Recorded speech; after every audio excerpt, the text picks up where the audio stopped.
Until 1918 in Great Britain, women did not possess the right to vote in parliamentary elections. Under legislation passed during the Victorian era, limited numbers of women could vote in municipal elections, but most of the female population remained disenfranchised. By the late 19th century, limited voting rights for women did exist in Sweden and in some western states of the USA, and in 1893 New Zealand became the first self-governing nation to extend the right to vote to all adult women. However, while the British Parliament debated and considered a continuing stream of proposals and petitions to extend the vote to women, successive governments refused to support the idea. One of the most active and vocal campaigners for a change to the law was Millicent Fawcett, who, from 1907, led the National Union of Women's Suffrage Societies, known as the Suffragists. Fawcett was just 19 years old when in 1866 she first launched petitions for votes for women. She believed the fight for suffrage was part of a wider movement for women's equality, covering education, equal moral standards for men and women, professional and industrial liberty, and political status. Speaking in favour of female suffrage at a meeting in Birmingham in 1872, Millicent Fawcett powerfully described the blatant and indefensible inequalities that existed between men and women, including in respect to voting rights. We have just heard the words of the resolution which I have been asked to second. It asserts the principle that as long as the parliamentary suffrage is based on certain property qualifications, none who fulfil those qualifications ought to be excluded from the list of voters. This principle is maintained by our law with the most undeviating rigidity in all cases except in that of women. You all remember the elaborate points that were taken to secure the political rights of the illiterate voter. The male householder who can neither read nor write must not be disenfranchised, and no end of time and trouble is spent in enabling him to record his vote. I do not say this is wrong, but I do say that it reduces to an absurdity, to an insult, the exclusion of women who fulfill the necessary qualifications and who are, besides, very frequently persons of high intelligence and general culture. The principle of associating property with representation is maintained by our law even with regard to the votes of persons of unsound mind. I am told, on good authority, that the vote of a lunatic is good and valid if it can be shown that at the time he recorded it, he was enjoying a lucid interval. The only absolute disqualification, besides those of crime and pauperism, is that of sex. And in this way, cultivated and intelligent women are placed politically in a position inferior to that enjoyed by the illiterate lunatic, who may happen to record his vote in a lucid interval. In the early part of the 20th century, the suffragists were to become eclipsed by their militant and radical counterparts, the suffragettes, led by Emmeline Pankhurst, whose campaigns of civil disobedience and direct action grabbed media attention and saw hundreds of women arrested and imprisoned, often for months at a time. Speaking in 1906, Millicent Fawcett, although vehemently against violent protest, acknowledged the effect of the new campaign tactics, as well as the dire consequences it had for those women who were imprisoned. Something has happened which has touched the heart and imagination of the English people. A group of women of all classes, from the gently reared and cultivated lady to the factory hand, have agreed to go to prison for an ideal, the ideal of justice and liberty for their sex. They have committed no moral crime. There is no blood upon their hands. But they have demonstrated that women are not prepared to wait patiently for the crumbs that may someday be thrown from the rich man's table. They were committed to prison for 2 months as ordinary offenders for refusing to enter upon their own recognizances not to do the same again. They neither grumble nor whine. They bear with cheerfulness the cheerless prison, the solitude and the privation of the dimly lighted cell, the coarse food and clothing, and the absence of what to some of them throughout their lives have been the everyday necessaries of comfort and cleanliness. The result is that the electric shock has been applied. I visited Mrs. Cobden Sanderson in Holloway Prison on November the 13th. I asked to be allowed to go into her cell, but this was not permitted. So I saw her in the visitors' room in the presence of one of the warders. She was in the coarse and clumsy prison dress marked with the broad arrow. Her pocket handkerchief was to all intents and purposes a duster. That is, it was as dark-coloured and as coarse as the ordinary duster.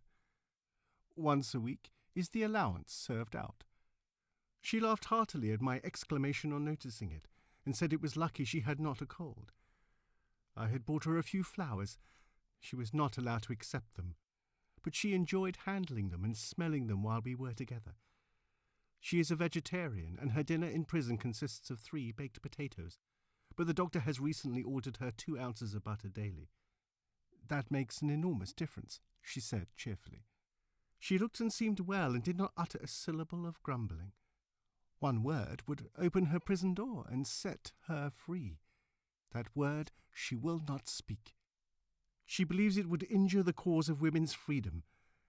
There was a light in her eye, a self-forgetting enthusiasm in her voice which cheered and refreshed me. Great is the power of self-sacrifice.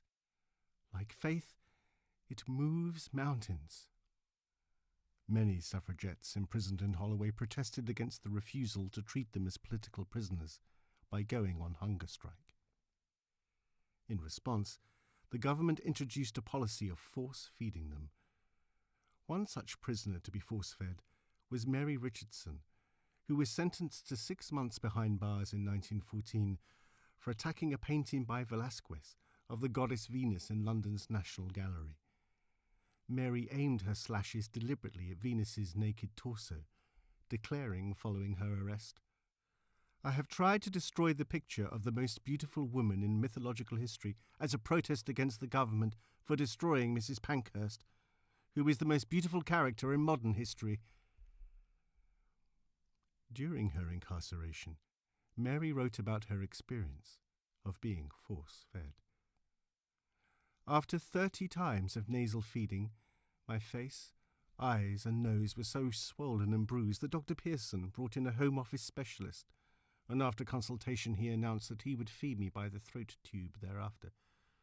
I refused to be so fed and set my teeth together, whereupon he ran his second finger through my lips, cutting them, and then, finding the extremity of my jaw, he deliberately cut my cheek with his fingernail.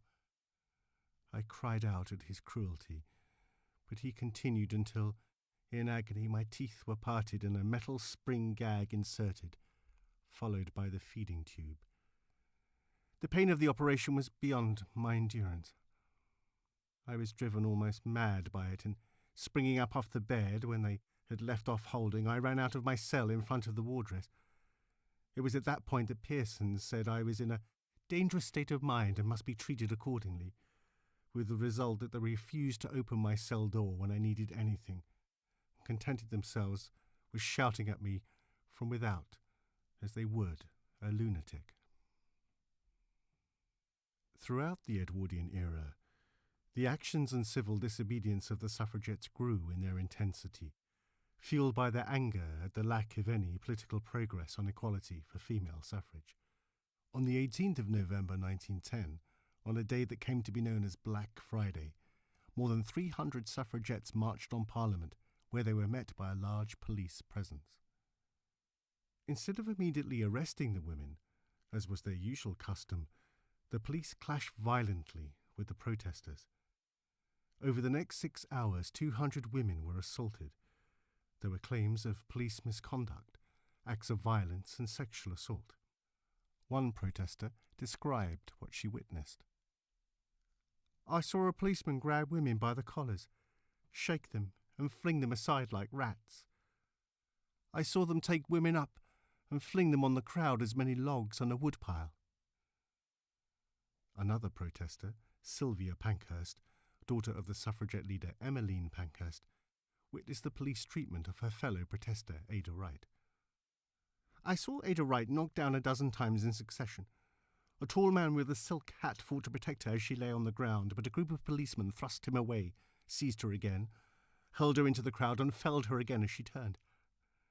Later I saw her lying against the wall of the House of Lords with a group of anxious women kneeling around her. Despite the calls from all quarters for a public inquiry into the unprecedented violence meted out by the police to the protesters, the government in the form of Home Secretary Winston Churchill rejected the appeals. The violent protests shocked Edwardian society, including many women. In a letter to Emmeline Pankhurst in February 1912, Mrs. B.J. Richardson, writing from Nantwich Ladies' College, declined Pankhurst's appeal to join a protest march, explaining, "I am in every sympathy with your determination to obtain votes for women, and did I possess a vote I should certainly use it. But I do not approve of your militant methods. I know that you argue that peaceful methods fail, but two wrongs won't make a right, and I do not believe in fighting by brute force to obtain our desires. It seems to me that militant methods tend to alienate your friends rather than procure you more.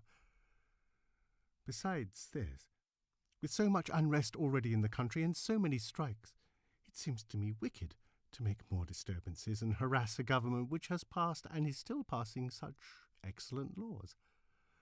All the same, I admire you all intensely for your splendid pluck and courage, and only wish that I was half so brave."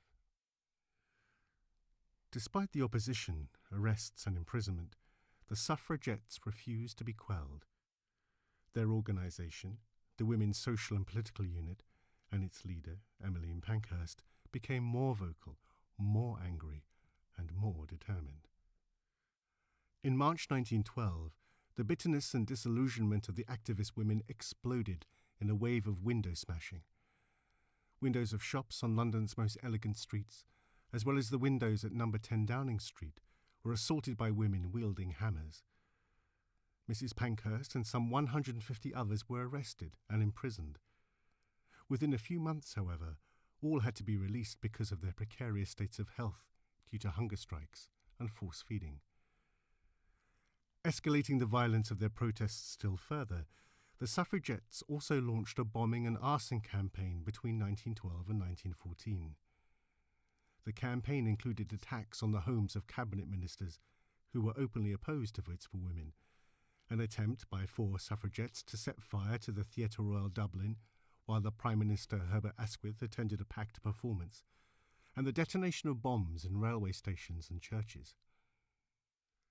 Speaking at a rally in London's Albert Hall in October 1912, Emmeline Pankhurst let forth her anger at the betrayal of politicians who had promised to support women's equality of suffrage, and she powerfully contrasted the government's treatment of those demanding votes for women to its cautious attitude towards those in Ulster protesting against the possibility of Irish independence. "From henceforward the women who agree with me will say, 'We disregard your laws, gentlemen. We set the liberty and the dignity and the welfare of women above all such considerations, and we shall continue this war as we have done in the past. And what sacrifice of property or what injury to property accrues will not be our fault. Be militant each in your own way. To those of you who can break windows, break them. Those of you who can still further attack the secret idol of property, so as to make government realise that property is as greatly endangered by women's suffrage as it was by the Chartists of old, do so. And my last word is to the government. I incite this meeting to rebellion. I say to the government, you have not dared take the leaders of Ulster for their incitement to rebellion. Take me if you dare, but if you dare, I tell you this, that so long as those who incited to armed rebellion and the destruction of human life in Ulster are at liberty, you will not keep me in prison." The most high-profile protest perhaps came on Derby Day in 1913, when Emily Davidson, a leading member of the Women's Social and Political Unit, threw herself under the King's horse and later died of her injuries. Emily had previously spent time in prison for her protests, including for hurling rocks at the Chancellor of the Exchequer's car each one tightly wrapped in Emily's signature slogan, "Rebellion against tyrants is obedience to God." She had also set fire to pillar boxes. During one spell of imprisonment, Emily had gone on hunger strike and was force-fed, before barricading herself into her room. In response, her prison officer decided to flood Emily's cell with ice-cold water in an attempt to force her out. Emily nearly drowned, but was rescued just in time. The public were in uproar at this appalling treatment from the prison wardens, and Emily, who took the case to court, was awarded 40 shillings compensation. Upon the outbreak of the Great War in 1914, both moderate suffragists and radical suffragettes suspended their campaign activity, advocating instead that British women support the war. Nevertheless, many spoke out against the unprecedented horrors of the conflict, and in December 1914, 101 suffragists signed an open Christmas letter for peace addressed to the women of Germany and Austria. The war brought its own form of emancipation as, through sheer necessity because of the slaughter of millions of men on the battlefields of Europe, women in their droves were drafted into industry and public services in the most unprecedented fashion, undertaking work critical to the war effort hitherto never deemed acceptable to be done by a woman. This cultural change brought political change, and finally the political will to deliver votes for women. In February 1918, the Representation of the People Act was enacted, which gave a limited right to vote in parliamentary elections to women over 30 and to those women with property. But it was not until the Equal Franchise Act was passed a decade later, in 1928, that the law finally gave equal voting rights to both men and women. The unwavering determination and courage of all women who campaigned for female suffrage, whatever their method and philosophy, is perhaps best summed up by one of Emmeline Pankhurst's most enduring statements, made during a speech to a rally in Hartford, Connecticut, in 1913. "I'd rather be a rebel than a slave